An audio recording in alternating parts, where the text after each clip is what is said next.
Bienvenidos, esto es Tangente. Es uno de esos seriales de Tangente, esas tangentes que van saliendo por ahí y que de vez en cuando retomamos. Por cierto que nunca le pusimos nombre a este serial, ¿verdad? Pero la podemos llamar Análisis del Espacio Cívico, ¿no? Le podemos llamar como se llama la serie, que es Ultras y Mafiosos. Para los que ya tienen la toma abierta, si es que hay toma abierta aquí, aquí hay dos ya conocidos por el público habitual de Tangente. Uno que tenía tiempo de no darse un vueltazo por Tangente, que era necesario que viniera, que tiene muchos fans también. Así que voy a empezar presentándolos y después voy a decir de qué va el programa el día de hoy. Aquí está el maestro Gustavo Herrarte regresando. Gustavo Herrarte, ¿cómo estás? Bienvenido a tu casa. Muchas gracias. Gracias por la invitación. Recuérdense, Gustavo Herrarte es doctor en antropología, ¿verdad? Todavía, ¿verdad? Creo, no, ya ni me presento como doctor. Nunca me presento como doctor. Y además tiene unas metodologías para analizar discurso bastante... No sé si llamarles nuevas, pero realmente está conectado con lo último que se está haciendo. Utiliza inteligencia artificial y análisis de redes cuantitativo para que nosotros podamos entender siempre mejor esta sociedad. Sí, le vamos a llamar, ya entrados en el programa, no sé si 4 de esta serie, análisis del espacio cívico. Y como siempre, que tenemos estos programas, pues es por las investigaciones que está facilitando Enrique Naveda desde Oxfam como el representante para justamente, ¿verdad? Justicia Espacio económica, cívico, justicia económica y diálogo. así. Y diálogo democrático, correcto. Entonces, en esta ocasión, hacía ratos que queríamos hacer el siguiente y lo posponíamos, hubo unas vacaciones por ahí en medio de algunos que nos hicieron posponerlo para ahora, pero no voy a decir por qué, pero creo que hoy es un buen día para hacer ese programa. O esta semana es un buen momento para hacer ese programa. Porque este programa, Quique, si nos pudieras presentar, ¿qué es la investigación que hiciste en este caso con un equipo en el cual Gustavo, no sé si solo es Gustavo o hay un equipo aparte de Gustavo, pero ustedes dos participaron en esta iteración de esta investigación larga, que este serial de investigaciones que has hecho? Preséntanos de qué vamos a hablar. Y digamos, para quien no haya asistido, no haya podido ver los programas anteriores, esta investigación pertenece a un conjunto de investigaciones, policy briefs, documentos para el debate, guías estratégicas que llamamos Ultras y Mafiosos y que examina cómo entre 2014 y 2024 un conjunto de actores antidemocráticos han estado trabajando por erosionar o por dinamitar la democracia y también qué podemos hacer para evitarlo. Entonces, serie de 2014 a 2024. Y, digamos, las distintas investigaciones, 8 investigaciones y otros 12 documentos por ahí, examinan distintas aristas de estos movimientos. Algunos examinan cómo han hablado, cuáles han sido sus estrategias narrativas para contarnos, para influir. Otros precisamente tratan de articular qué es un actor antidemocrático, porque hablamos de ello con muchísima ligereza y cada persona puede estar hablando de algo distinto y es bien difícil definir qué es un actor antidemocrático, entonces ponemos el peso sobre eso. Otra investigación trata de examinar, de comprender las actitudes, tendencias, inclinaciones democráticas y antidemocráticas de la sociedad en su conjunto. Esta en concreto, en realidad es la que más se parece por su título a la que da nombre a toda la serie, porque la serie se llama, como decía, Ultras y Mafiosos, y esta hace el foco sobre los ideólogos y los cleptócratas, o sea, los ultras y los mafiosos. No los ultras, pero los que dan sustancia a las ideas de los ultras. Y queríamos comprender cómo se relacionan entre sí, si hay cercanía, si hay distancia, si hay sumisión de unos hacia otros, aprovechamiento, cooptación, cuáles son las redes, qué tipo de ideas facilitan, si esas ideas son utilizadas estratégicamente o ideológicamente. Y aquí alguien podría impugnar esta diferenciación. Pero si alguien cree en esas ideas o si alguien las utiliza estrictamente con un fin, con un fin político, aunque no las crea, ¿no? Todo eso son elementos que estaban sobre la mesa cuando le pedí a Gustavo que encontráramos una manera de investigar esto. No es simplemente una teorización, no es simplemente una aproximación intuitiva.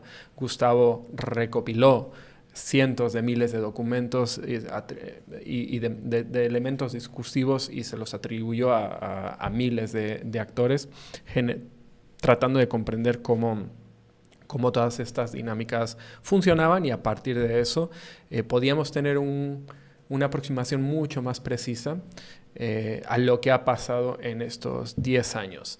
Muchas de las conclusiones, yo diría, o bastantes de las conclusiones, son conclusiones que ya intuíamos, es decir, eran parte de nuestras hipótesis. Y en ese sentido, el trabajo que ha hecho Gustavo contribuye mucho a afianzarlas. Es decir, vemos en los datos lo que habíamos palpado, ¿no? Quienes estábamos prestando cierta atención a lo que sucedía. Pero otras muchas son o contraintuitivas, es decir, resultaron lo contrario de lo que nosotros habíamos imaginado en un principio, o aportan matices muy, muy relevantes a la hora de comprender este fenómeno y de abordarlo, ¿no? de diseñar estrategia, porque como digo, una parte importante de este trabajo que estamos haciendo es tratando de comprender cómo se responde a este fenómeno de la erosión democrática y del avance de actores antidemocráticos.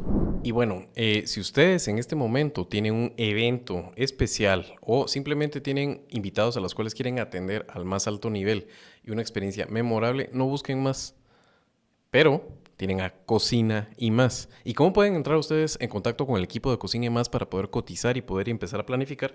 Manden un WhatsApp. Les voy a dar el número del teléfono. 5923-9198. Ahí pueden ustedes obtener más información, una cotización y reservar su fecha. Entonces, no esperen más. Hoy mismo escríbanle al equipo de Cocina y Más. Otra vez, el teléfono es 5923-9198. Antes de entrar directamente en el estudio que ustedes han hecho, se me ocurren un par de cuestiones. Cómo Guatemala es particular en ese sentido. Uno piensa ese auge reciente de derechas, ese siempre movimiento de péndulo que existe en el mundo, pero se siente especialmente virulento ahora y además arrastrado por figuras carismáticas y no sé si usar la categoría populistas, pero ciertamente populares. No tienen que ser mayoritarias, incluso pueden ser minoritarias en la sociedad, pero ciertamente con un arraigo popular en un sector de la propiedad de la población suficientemente masivo para llevarlas al poder. Pienso en Bolsonaro, pienso en Trump, pienso en Orbán, pienso en Bukele, etcétera, etcétera, etcétera. Pero Guatemala es distinto. Siento que lo que hemos visto aquí es un auge de gente con una identidad de derecha, pero el sistema político guatemalteco, hay una desafección entre las figuras políticas y sobre todo en lo electoral y el electorado. Entonces lo que hemos visto realmente es un juego de cómo todavía aprovechar ese sistema para espacios de poder y cómo eso es distinto a lo que ha estado sucediendo en otras partes del mundo. No sé si eso es correcto y de alguna forma lo hace muy particular en medio de un fenómeno, digamos, de un auge discursivo de derechas en la cual Guatemala se inserta, digamos, de cierta forma. Es una pregunta demasiado grande y compleja para responderla en toda su magnitud, pero hemos hecho 2 programas en los que hemos dado elementos que apuntan a eso. Recuerdo, por ejemplo, el que hicimos con Václav Masek, en el que examinamos discursos y aquello que llamábamos framing, encuadres, marcos, conceptos que detonan narrativas casi inconscientemente. Y el otro sobre el corporativismo, esos espacios entregados por decreto a ciertos actores no necesariamente democráticos en la sociedad, ¿no? Entonces hay, por un lado, y que está un poco en la base del marco teórico que utilizamos, ¿no?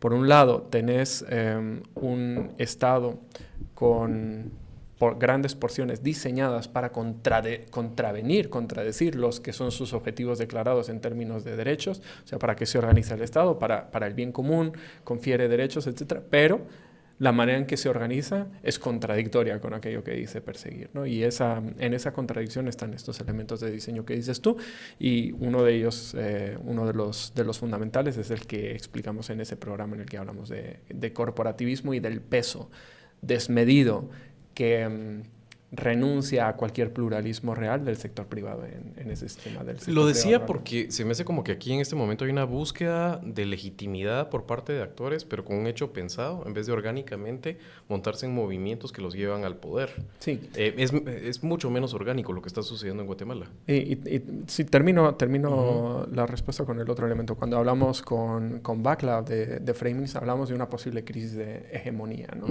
Y la conclusión nuestra ahora es que la crisis de hegemonía existe, pero no en términos de que los valores que se habían instalado no sigan siendo los dominantes, sino que simplemente... No es creíble quién los enarbola. Exacto, los actores que los enarbolan tienen tan poca credibilidad que no son capaces de montarse en ellos y apalancarlos a su favor. Los valores siguen estando ahí en buena medida. Digamos que se han transformado en aspectos importantes, pero muchos siguen instalados, solo que ya no pueden ser aprovechados por los actores hegemónicos que han perdido toda la credibilidad. Entonces creo que son dos elementos en la línea que tú dices, pero creo que Gustavo quería añadir algo. No, pero digamos en la particularidad de Guatemala, una de las cosas que tal vez sí es como más claro es quiénes son esos actores que están dentro de los movimientos específicamente. Y lo que sí hemos visto en Guatemala es que hay una participación o coparticipación de actores que nosotros llamamos cleptócratas, ¿verdad? O sea, gente corrupta, básicamente, que se han montado sobre ese movimiento. Hay movimientos altamente orgánicos, no podemos negar que los haya, pero estos actores como que son un motor dentro de ese movimiento y eso lo hace bien particular para el caso guatemalteco, ¿verdad? Y ese es uno de los elementos importantes que Gustavo logra demostrar con una cantidad ingente de información, ¿no? Y yo creo que luego él se va a explayar sobre esto. Porque hace un par de años, y hace 3 años, y 5 y 7, había un debate que subsumía la ideología en el interés material o en el interés mafioso, ¿no? No, todos los que dicen esto son mafiosos. No hay nadie que pueda creer esto legítimamente, venía a ser la idea, ¿no? Y nosotros tratamos de comprender si eso era posible, o sea, si había gente creyendo eso y sosteniendo esos discursos y esas ideologías legítimamente. Si había, por el otro lado, también actores de los que podíamos decir más o menos demostrablemente que los estaban instrumentalizando, esos discursos, sin creer en ellos. Y lo que Gustavo encuentra es que sí, es que hay un conjunto de actores que son volátiles en términos ideológicos. Es decir, todos tienen discursos de derechas, pero no tienen discursos coherentes dentro de las derechas. Hoy apelan a elementos del neoconservadurismo, mañana del republicanismo, al otro del liberalismo clásico, luego son randianos, pero te hablan de Dios, que es contradictorio con el objetivismo randiano. Y lo que Gustavo vio con mucha claridad es que esos actores coinciden con aquellos que tienen casos abiertos, casos de corrupción abierta, ¿no? O sea, son los mismos actores los que no son sólidos. Los que son miméticos, los que tienen un discurso acomodaticio son los que tienen casos abiertos. Y tienen muchas características extra relevantes, pero son esos. Y los demás tienden a ser más ideológicos. Parismart Himalaya es el hepatoprotector natural. Recuérdense ustedes, con la primera bebida, la cápsula de Parismart les va a proteger su hígado y la recuperación al día siguiente es mucho más fácil. Beban con moderación. ¿Dónde pueden ustedes adquirir Parismart? En las principales tiendas de supermercado y en Super 24. Ok, ahora me gustaría Además sucede otra cosa. Perdón que te interrumpa. Que también a los actores corruptos se les conoce dentro de la red de las derechas, que es lo que Gustavo examina. Y en función de qué discurso utilizan, la reacción de los demás, por falta de credibilidad incluso entre ellos, es una u otra, ¿no? Bueno, y a mí me siento que es necesario que hagamos la primera parte, que además vi que es como está estructurado el estudio, es hablar de una taxonomía o tipología de derechas. Tenemos que hablar necesariamente de eso sin ponernos demasiado académicos y exquisitos. Pero sí es necesario que empecemos precisamente a discutir qué es un liberal clásico, qué es un objetivista, qué es un cualquiera de las neoconservador, ¿verdad? Un neoliberal, etcétera. Creo que ese trabajo te va a corresponder en esta mesa. Hacerlo de cierta forma acotada. Sí. Y tal vez pintar la paleta precisamente. No creo que sea necesario dar nombres, pero sí creo que podemos identificar cómo en Guatemala tiene un espacio esas corrientes, como decía Quique. Pero se pueden gente dar que se nombres adscribe. Sí, es gente pública. que se adscriben a esas corrientes y que sí sirven cardinalmente para que uno los ubique. Y después ya podemos ver cómo hay gente que usa miméticamente los discursos de ambos y hace toda esta ensalada como estabas discutiendo. Y quizás es importante que Gustavo añada no solo que diferencia las derechas, sino que nos permite hablar de derechas. ¿Cuáles son los dos elementos que él describe como los unifica, o como los carriles, ¿no? Los rieles por los que caminan las derechas y dónde es que se desvían unas de otras o que son contradictorias? Y lo que usa son definiciones que han hecho los mismos teóricos de derechas para definirse a sí mismos, ¿no? Sí, básicamente, o sea, cuando empezamos a trabajar esto, o sea, yo tenía una base de datos más o menos de 78,000 actores de un periodo de 10 años, 2014-2024. De esos 78,000 más o menos, teníamos una gran colección de textos, ya sea textos escritos o imágenes o videos, ¿verdad? Entonces, de ahí teníamos que sacar un conjunto de esos actores que podríamos identificarlos como derechas. Entonces, teníamos una base de datos de escritos sobre filosofía política, ¿verdad? Que nosotros corrimos para sacar esas definiciones de qué es una derecha o qué es una persona que se identifica con ideas de derecha.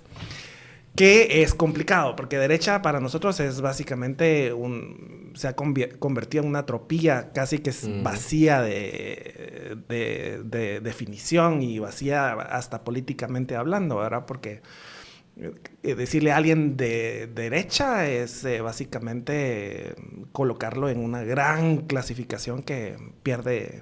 En la que cabe gente que está en contradicción entre sí. Así es. total Exacto. Fundamental. Entonces, de ese subgrupo, básicamente lo que hicimos es agarrar sus discursos y compararlos con discurso identificado académicamente para ver dónde están ubicados. Entonces,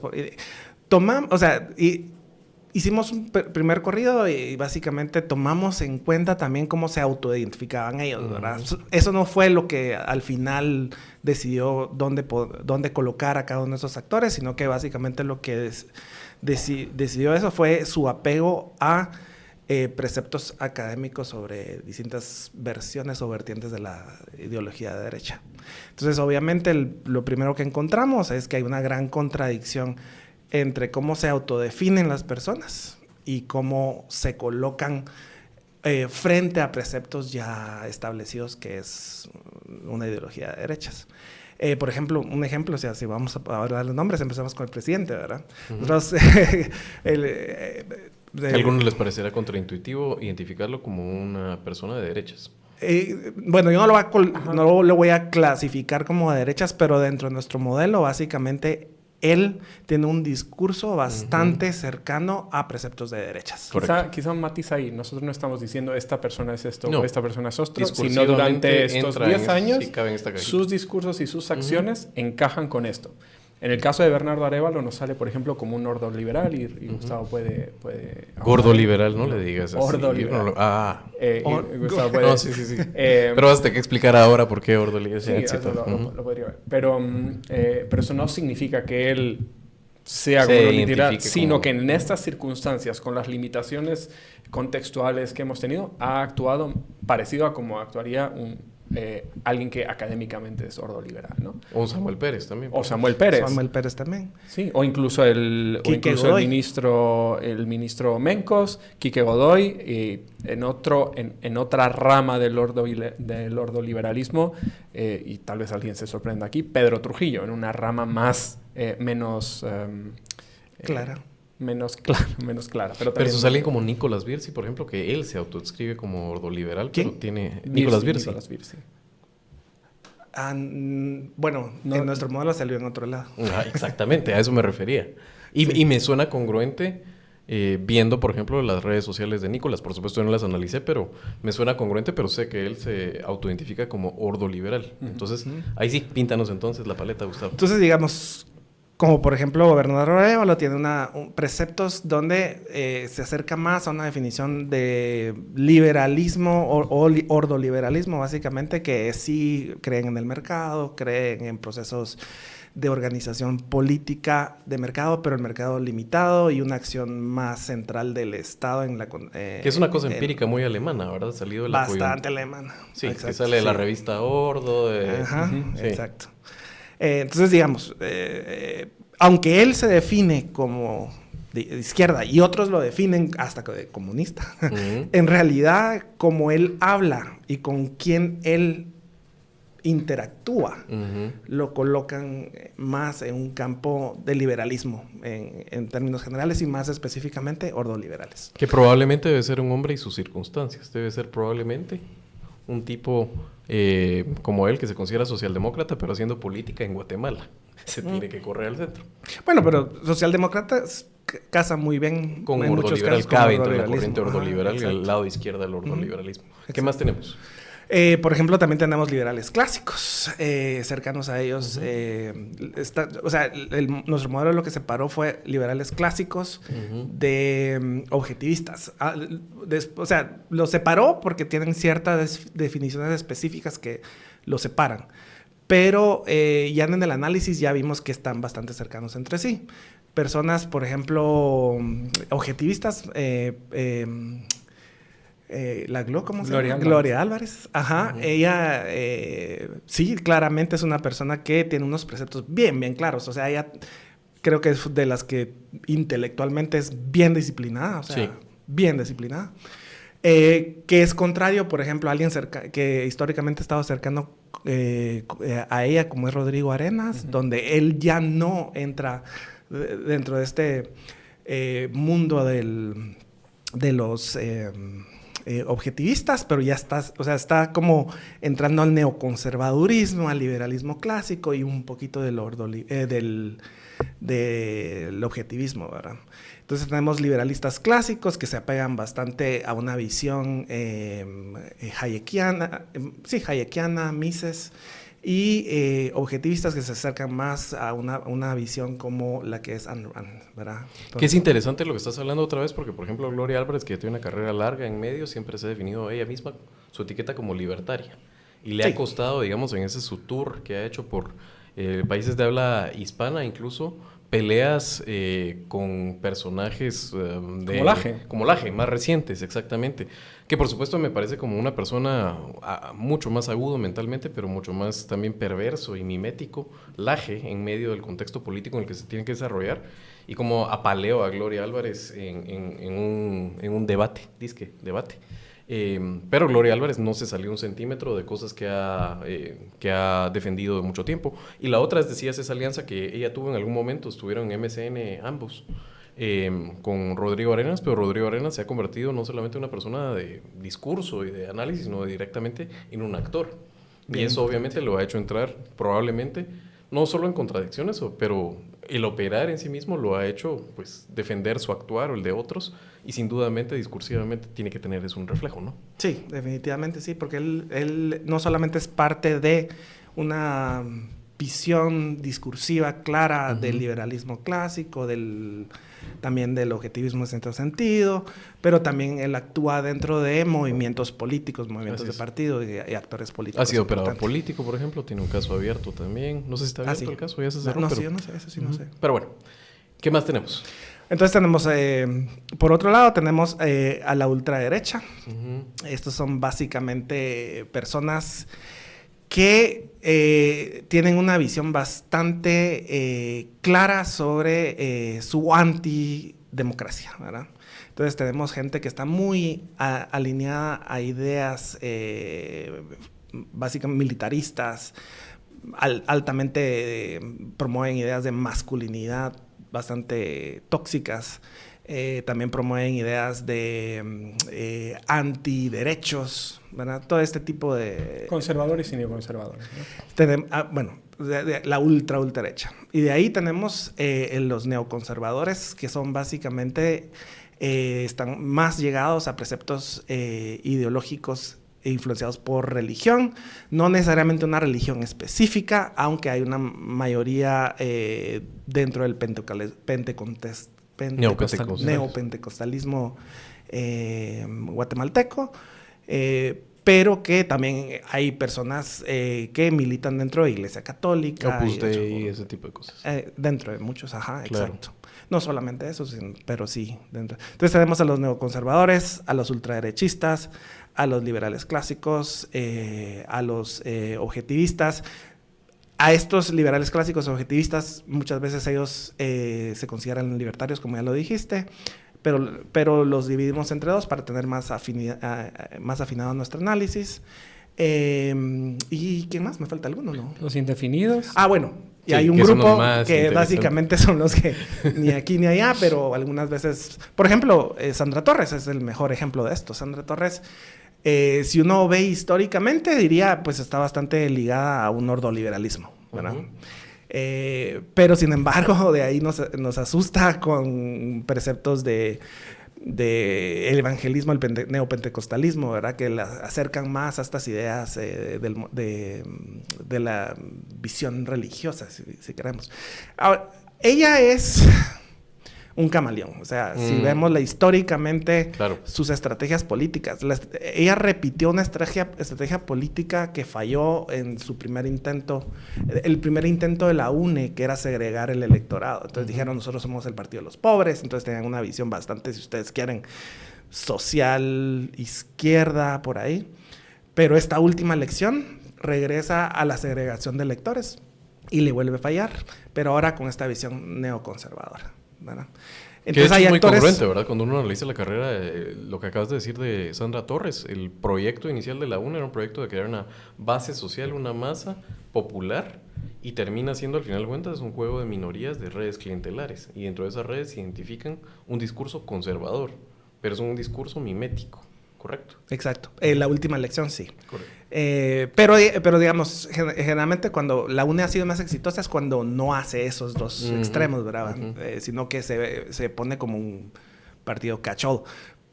Y si hubieran seguido así, Sandra Torres seguro que hubiera sido ordoliberal, pero como no fue así, o sea, ella salta. Entonces, a ella la encontramos en un grupo que definimos los indefinidos, básicamente. Son personas que saltan de un lado a otro. No tienen una visión muy clara ideológicamente, sino que es más una cooptación de la ideología cuando les conviene. Que aquí viene el tema, ¿verdad? O sea, cómo estos actores miméticos realmente cooptan el discurso de derechas, ¿no? Y realmente lo que tienen es una agenda de poder, una agenda al final de cuentas antidemocrática, ¿no? Y ahí entra un poco el papel del republicanismo, el papel del republicanismo y su relación con las derechas. Facilita, posibilita, lubrica la posibilidad, la capacidad de estos actores de colarse en intersticios que están vacíos, que han sido dejados del lado del Estado porque la manera en que se interpreta el republicanismo aquí facilita la erosión, no el fortalecimiento, como dicen, sino la erosión del papel del Estado en ciertas áreas. Sí, nosotros separadamente vimos esto que llamamos pensamiento republicano, ¿verdad? Y básicamente, o sea, cómo se usa aquí en Guatemala el republicanismo básicamente está ligado a una visión antidemocrática. O sea, teóricamente también tenemos esa visión en otros lados, e históricamente también tenemos esa tensión entre república y democracia, ¿verdad?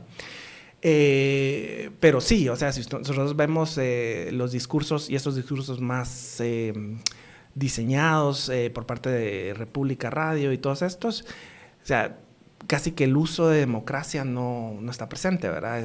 De hecho, creo que ha sido exitoso porque lo han martillado durante años, el tema de separar y cómo separan ellos lo que es una democracia y una república. Es una gran simplificación.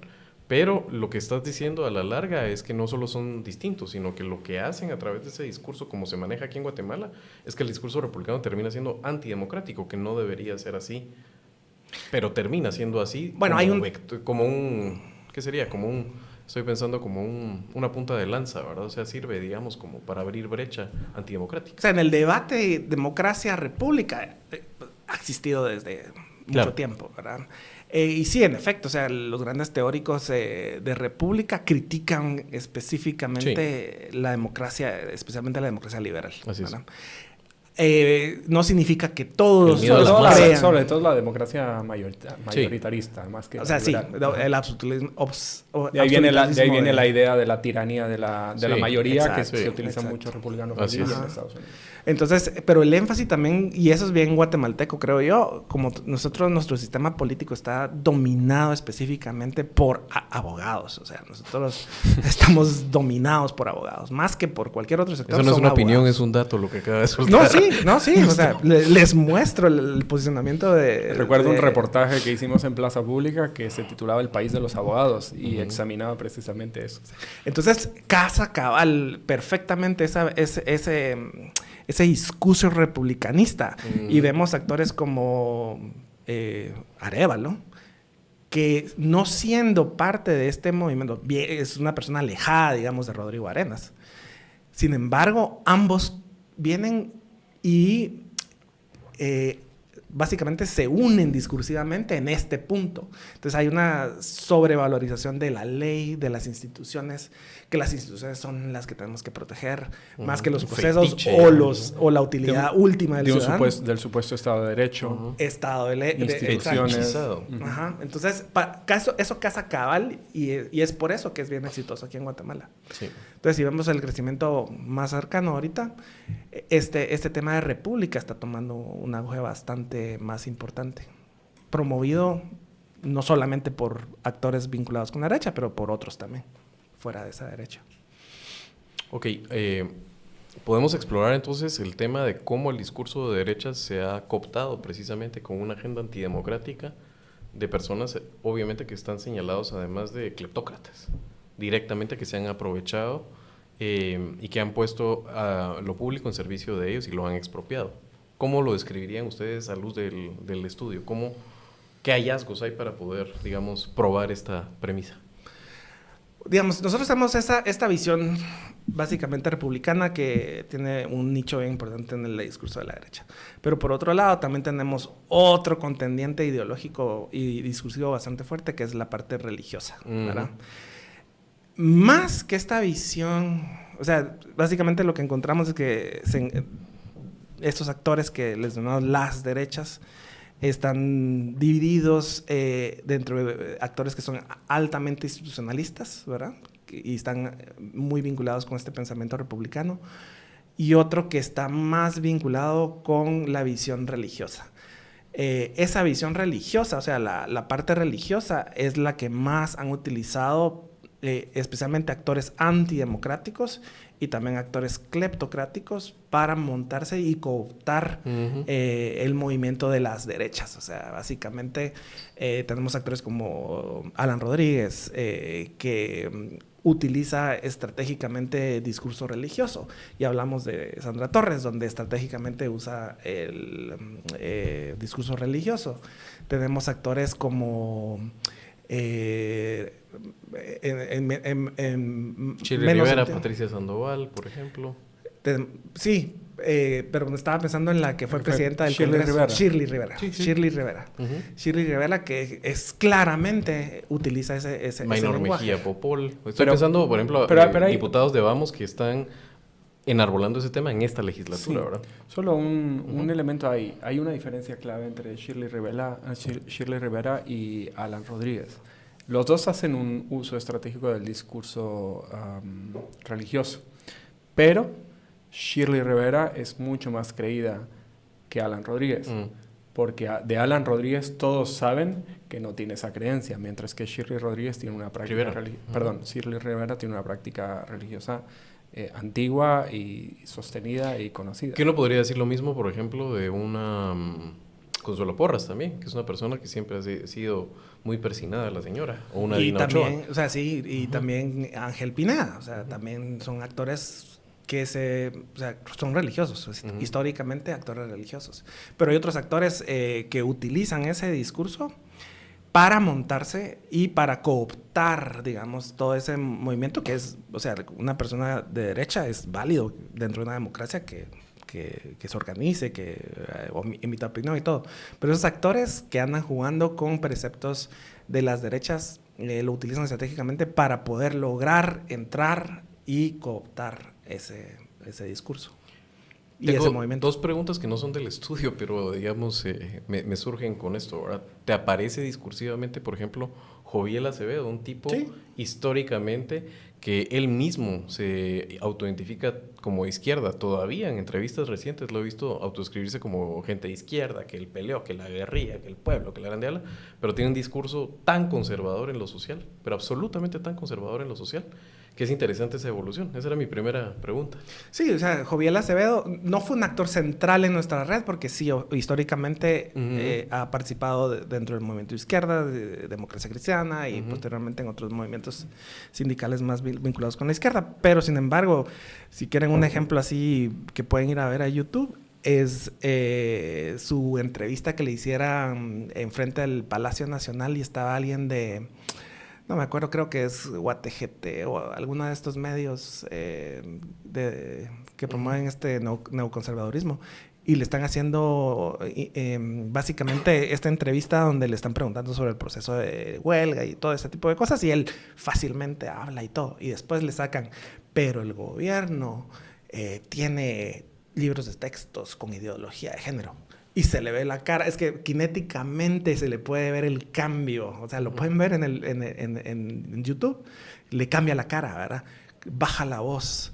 Se pone incómodo. Sí, el gobierno tiene eso. Tenemos que proteger a nuestros niños. Porque él había estado promoviendo la educación sexual y reproductiva y todo esto desde hace años. Exacto. Y ahora estas necesidades políticas y de autoprotección le obligan a adoptar posiciones con las que no está en absoluto.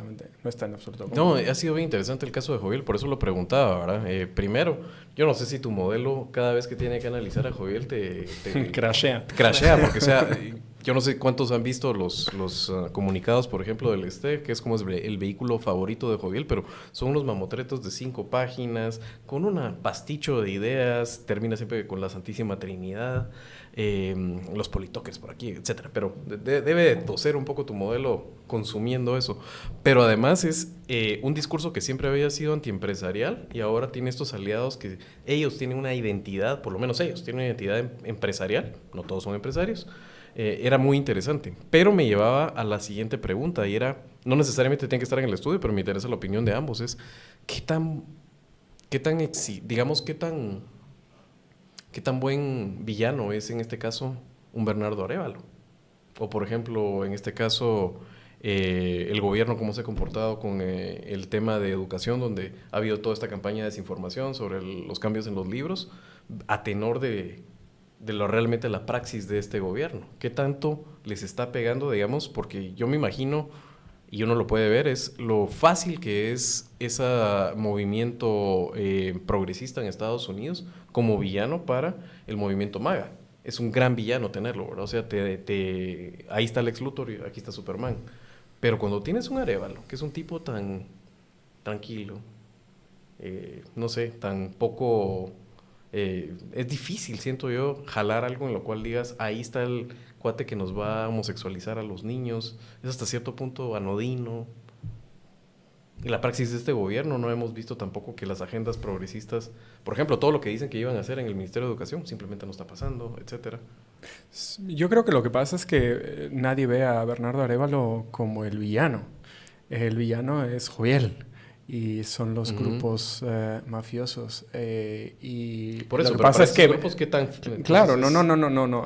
Ellos son clarísimamente vistos como los villanos y no hay manera de que le den la vuelta. Para empezar, porque Bernardo Arévalo está asumiendo una posición de severa inacción en muchos aspectos.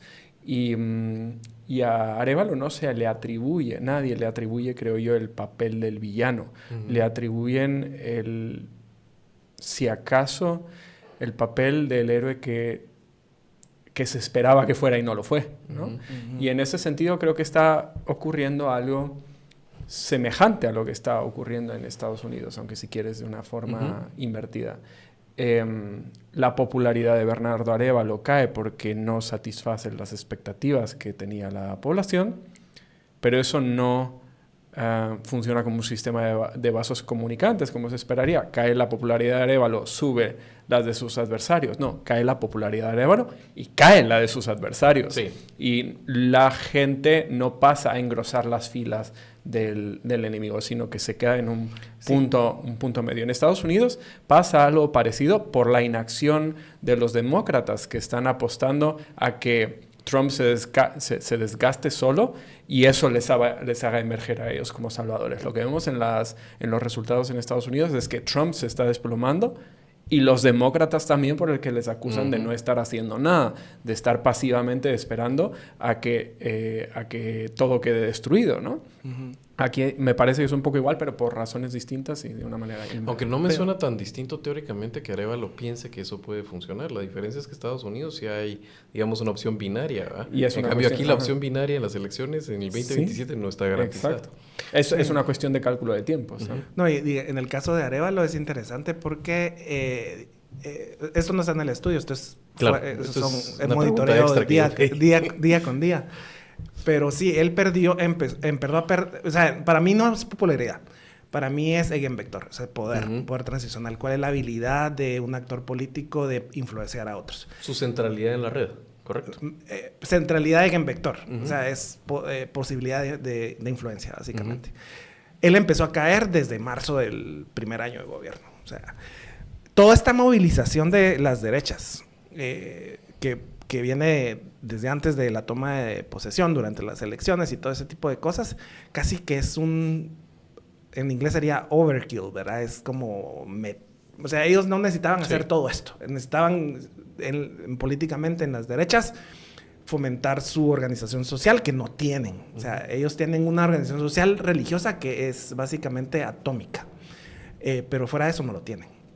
En ese sentido se parece mucho a Arévalo, que tenía la posibilidad de crear eso y no lo creó. O sea, y para mí, o sea, esto me han entró como en una dinámica de guerra de atrición, ¿verdad? Como que entendió que su capital político era un bien que iba en depreciación y iba a jugar y administrarlo con el tiempo nada más. O para mí, más que una guerra de atrición, es básicamente...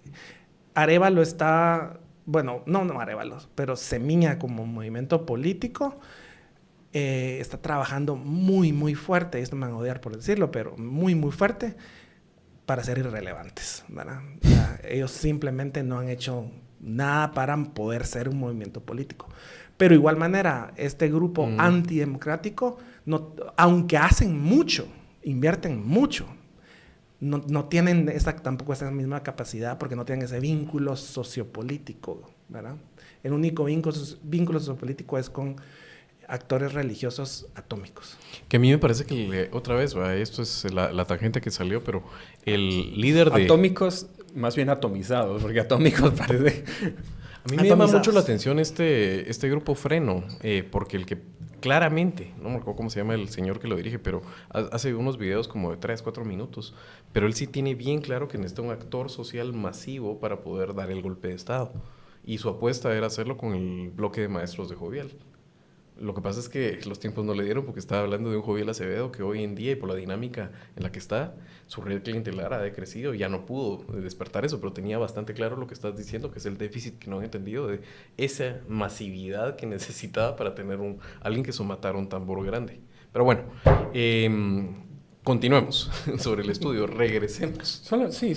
Y voy a enlazar eso que dices, creo, con el estudio, digamos, que la mayoría de los actores no tienen una base social amplia, no tienen contacto directo con la población, es generalmente intermediado y levemente o distantemente intermediado, y eso genera una serie de posibilidades importantes en términos estratégicos que en los últimos años se han concretado de una manera. Normalmente todos nos lamentamos y nos fustigamos y nos damos palmadas en el pecho por mi culpa, por mi gran culpa, nada de lo que hemos hecho ha servido de nada, todo ha salido mal, y eso no es así. Algo que creo que podemos afirmar sin ningún problema es que el trabajo de denuncia y de fiscalización ha tenido un impacto mayúsculo en en estas redes y en la posibilidad de ellas de ejercer poder, en la centralidad de Eigenvector, como decía Gustavo, ¿no?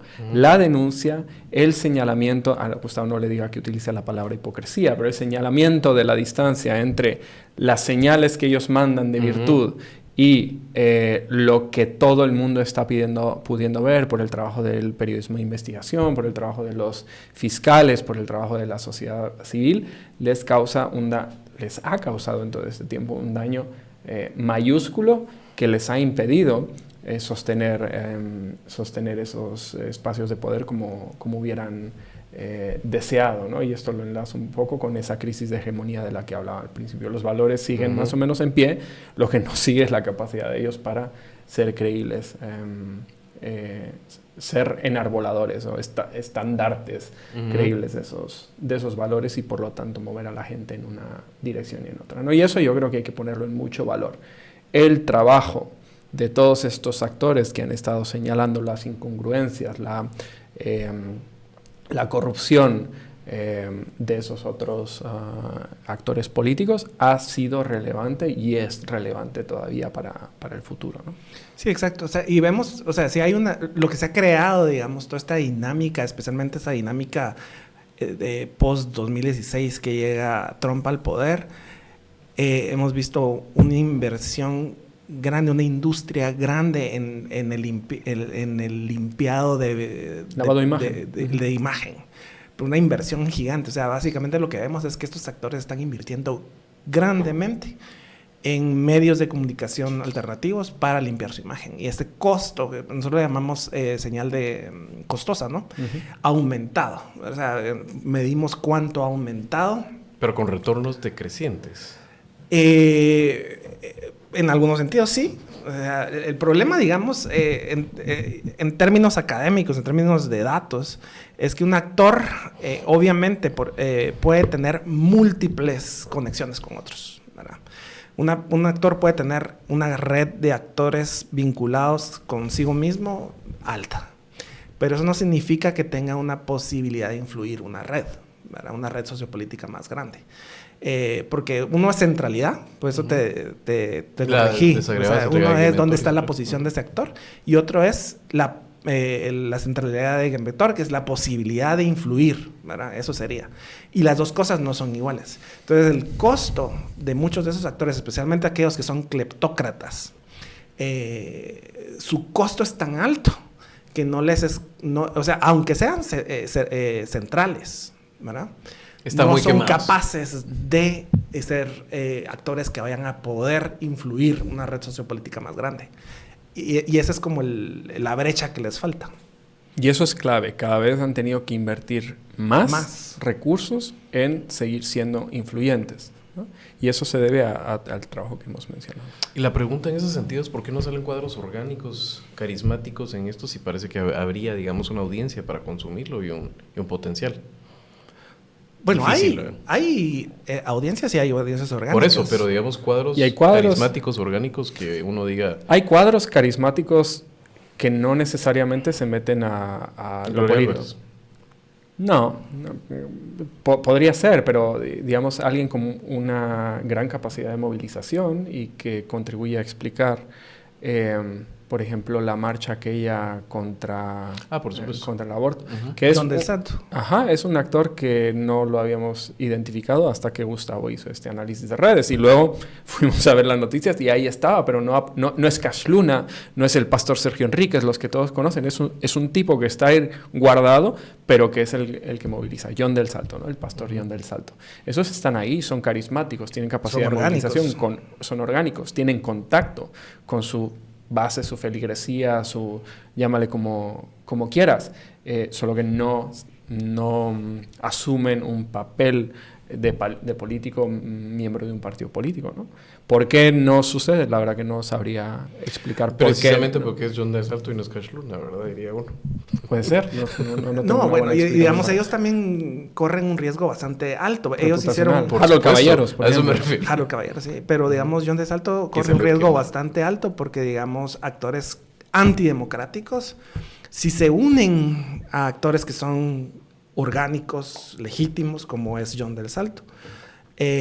Puede causarles una pérdida de credibilidad, un costo político alto. Y es lo que también le pasó a él cuando hizo esta reunión y al final de nuestro estudio, donde invitó como invitada de honor a Consuelo Porras. O sea, vemos cuando, o sea, ese evento donde promueve tanto a Consuelo Porras, que la popularidad, no la popularidad, perdón, la centralidad del Genvector, la capacidad de John del Salto de promover más acciones, decayó. ¿Verdad? Es una especie de transfusión de sangre en la que tú le quieres inyectar prestigio al otro actor, pero para inyectarle una dosis de prestigio te tienes que sacar 5. Sí. Entonces, y es donde están perdiendo, digamos, ese vínculo con esas grandes masas orgánicas que los pudieran apoyar políticamente, ya sea en sus actividades antidemocráticas o en ejercicio electoral.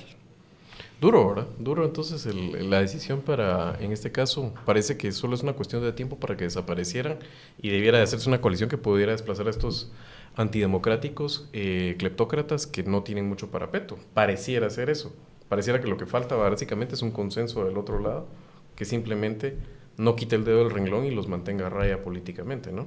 Parece una cuestión de tiempo en ese caso, pero donde se dificulta es la formación de esa coalición que tenga las ideas claras. Claro, cuando dices que parece una cuestión de tiempo, a mí me suena a que es indefectible, que va a pasar y solo hay que saber cuánto tiempo. Yo no estoy tan seguro de que vaya a pasar. Por eso es una pregunta retórica. Porque en realidad, aunque han hecho un portentoso esfuerzo por enarbolar ciertos discursos y cultivar la apariencia de que sostienen ciertos valores, el éxito de la supervivencia de esos actores en torno al Estado no ha bebido de ese cultivo de los valores y de los discursos. Ha sido fundamentalmente un ejercicio de la fuerza bruta, del poder por la fuerza, saltándose leyes, saltándose reglas, saltándose el Estado de Derecho, saltándose la separación de poderes. Es decir, ha sido un ejercicio de poder fáctico, aunque lo otro lo han intentado cultivar, pero no les ha dado mucho resultado. Si se les permite seguir ejerciendo esa suerte de poder, como estamos viendo que se le está permitiendo ahora en la USAC a Mazariegos, como probablemente vaya a suceder en las elecciones intermedias de 2026, sin la intervención, sin la participación, sin el concurso, sin hacer política de parte del Ejecutivo y de otros actores legítimos, pues es probable que no sea una cuestión de tiempo, sino que se vayan a quedar ahí, ¿no? Entonces hay que intervenir, hay que participar. Y el Ejecutivo, hoy venimos de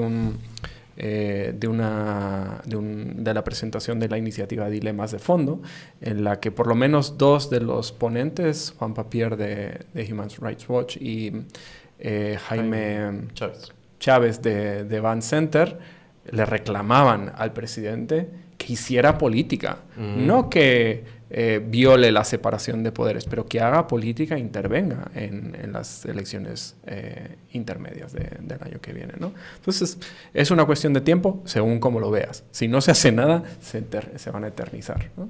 Lo que... bueno, sí, ahí lo dejo.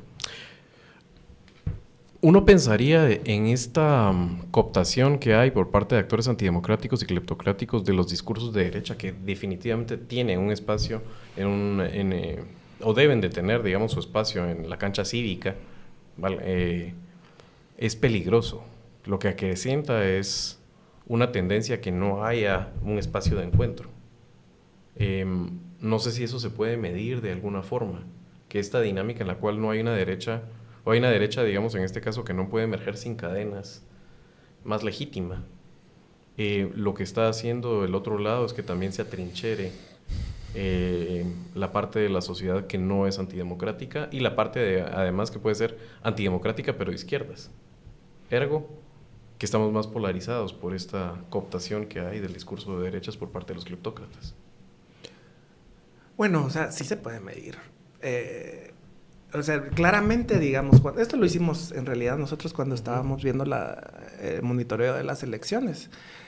cuando, o sea, todo el mundo está así como Semilla ganó de milagro, y en realidad no. O sea, matemáticamente hablando, era esperado que hubiera ganado Semilla, porque básicamente teníamos, ¿qué? ¿Cuántos partidos eran? No me acuerdo, pero era una 95% de los partidos eran partidos de derecha.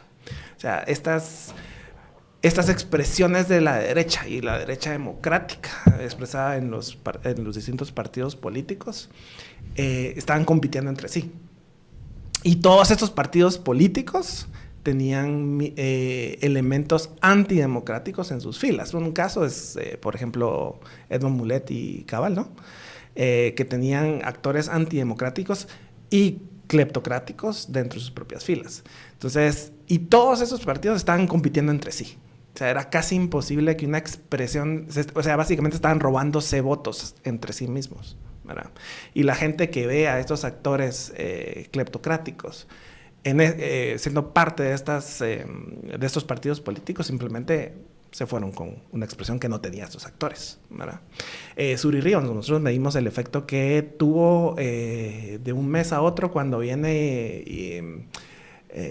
Méndez Ruiz viene y la apoya públicamente y vemos la caída de ella. Vemos cuando Egenhardt, ¿cómo se llamaba? El de Degenhardt, y cuando Sandra Jovel se hace público que van a participar con Suri y cae. O sea, un actor que participa democráticamente, esos actores la votan. Y de Cabal me dijeron a mí que ellos también identificaron una caída brusquísima de parte de Mulet cuando Mulet dijo que no quería las CICIG. Sí, totalmente. De hecho, lo admitió en la entrevista reciente que le hizo Daniel aquí como un error de campaña. Se desplomó. Exacto. Entonces, no solamente tenemos la gran mayoría son partidos de derecha conservadores. Y se presentan como conservadores. Lo que pasa es que el juego, digamos, en ese caso, en Guatemala no es un juego simétrico, ¿verdad? Porque había un problema de conocimiento de otros partidos. Entonces, digamos que tú lo consideras en ese caso como una inexorabilidad. En ese momento ninguno lo consideraba, ni tú mismo. Porque considerábamos también lo poco conocido que era, en este caso, la opción de Semilla. Lo que pasa es que es un juego de minorías en el cual se coló con... Exacto. Por eso matemáticamente una pluralidad. Era bastante probable. Y conectando con lo que dice Gustavo ahora, con lo que decía yo antes, creo que no nos hemos dado suficiente cuenta de que muchos de estos actores a los que les estamos atribuyendo un poder desmedido, no solo en lo fáctico, que probablemente lo tengan, como Méndez Ruiz a través del Ministerio Público, sino también discursivo, en realidad son actores radiactivos. Degradan todo lo que tocan y nadie quiere estar cerca de ellos. A veces están cerca porque se sienten amenazados, porque se sienten extorsionados, por lo que sea, pero son radiactivos y los estamos manejando como si en realidad fueran legítimos en ciertas áreas. No lo son, no se les considera habitualmente legítimos, ¿no? Y eso implica una aproximación muy, muy distinta al problema.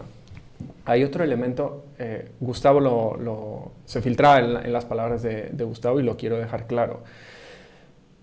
Las derechas no son antidemocráticas per se. Hay derechas antidemocráticas y hay derechas democráticas y tenemos que aprender a identificarlas y a segregarlas para acercarnos a unas y aislar a las otras. Pero sí hay algo muy evidente que se logra medir en el trabajo de Gustavo. Me imagino que nadie recordará el programa que hicimos con Briseida Milian, en el que tratábamos de categorizar qué era antidemocracia. Y decíamos que en nuestro estudio, como cada quien tiene su idea de democracia, necesitamos tener un estándar básico acordado socialmente para medir la antidemocracia. O sea, de acá para acá se empieza a ser antidemocrático y de acá para allá. Y ese estándar es la Constitución, pero en su parte dogmática, en la parte en la que confiere derechos y dice para qué se organiza el Estado. Porque ya decía que en la parte orgánica contradice en buena medida todo eso, ¿no? Entonces Gustavo lo que hace es medir a estos actores políticos contra ese estándar, por un lado, y luego lo mide contra el estándar de la democracia mínima, ¿no? Elecciones y un par de separación de poderes y todo esto. Y ahí sacamos resultados bien interesantes. Digamos, la mayor parte o por lo menos la mitad de las derechas son democracias son democráticas comparadas con el estándar mínimo. Y la más democrática, totalmente democrática, son los ordoliberales. Luego creo que eran los liberales, el conjunto de los liberales, y son bastante antidemocráticas, con cierta dispersión, los neoconservadores, absolutamente antidemocráticos, la extrema derecha. Y los indefinidos quedan cerca de los neoconservadores. Ahora bien, y esto es importante, si lo comparamos con el estándar constitucional, solo los ordoliberales son democráticos. Y todos los demás tienden a concentrarse en el extremo antidemocrático. Los liberales clásicos, libertarios, randianos, los neoconservadores, siempre se mantiene el orden, ¿no? O sea, la extrema derecha es la más antidemocrática, neoconservadores. ¿Por qué es importante esto? Porque muchas de esas derechas claman constantemente por el Estado de Derecho, las leyes, la defensa del orden constitucional. Y lo menos que están haciendo es defender el orden constitucional, que además, si recuperamos la historia de cómo se fraguó la Constitución, es básicamente una constitución de élites. O sea, es la constitución que estas élites se dieron a sí mismas y con la que ahora no están de acuerdo. Aunque dicen defenderla, aunque utilizan ese argumento para cualquier avance o cualquier reforma, en realidad la están vulnerando, intentando recortar, no en la letra, sino en la práctica. O sea, deja la letra ahí, que mientras no se cumpla, a nosotros no nos preocupa, ¿no? Están siendo profundamente anticonstitucionales y, en el sentido de nuestro trabajo, antidemocráticos. Siento que para una audiencia como la de Tangente, seguramente esto es bastante importante y sería un común denominador bastante aceptable. Una alianza de democráticos, de personas alrededor de la defensa de lo democrático. Lo fregados que vivimos en tiempos en los cuales las personas, ya lo democrático les termina sabiendo a muy poco o a nada, y lo que quieren son resultados, y lo quieren por una vía rápida que siempre termina siendo la más larga. Eso es lo que verdaderamente me preocupa en este caso, las personas que abiertamente pueden hacer un caso de dar resultados rápidos a costa precisamente de ahogarnos en autoritarismo. Pero eso será materia de otro programa, porque creo que se nos está acabando ya el tiempo para esto. No sé si tienen alguna idea que crean que quedó suelta y que vale la pena todavía antes de que terminemos este programa. Tenía una y se me olvidó. Eso está bien fregado, fíjate. Porque casa la audiencia. Sí, ¿Por qué haces eso, Gustavo? ¿Qué terrible sos? Es tu manera de decir, invítame a un programa y la traigo anotada. No, ya me recordé. Y va en función de esto último que acabas de decir. O sea, básicamente el problema que ahorita tenemos nosotros, o sea, se puede crear, y hay una gran mayoría de personas que van a defender la democracia, en todos los sectores, tanto en el sector empresarial como en el sector popular guatemalteco, campesino, indígena. O sea, sí existe. Hubo un pantallazo de eso en el 2023. Sí, exacto. La cosa sí está. Lo que tenemos ahorita es un movimiento antidemocrático que está trabajando en función de votar esa democracia, como dijo Enrique, y un movimiento cleptócrata que está montado sobre eso para sus fines específicos. Pero lo que tenemos en el otro lado, también a nivel de la población, es actores que ven positivo un Bukele, ¿verdad?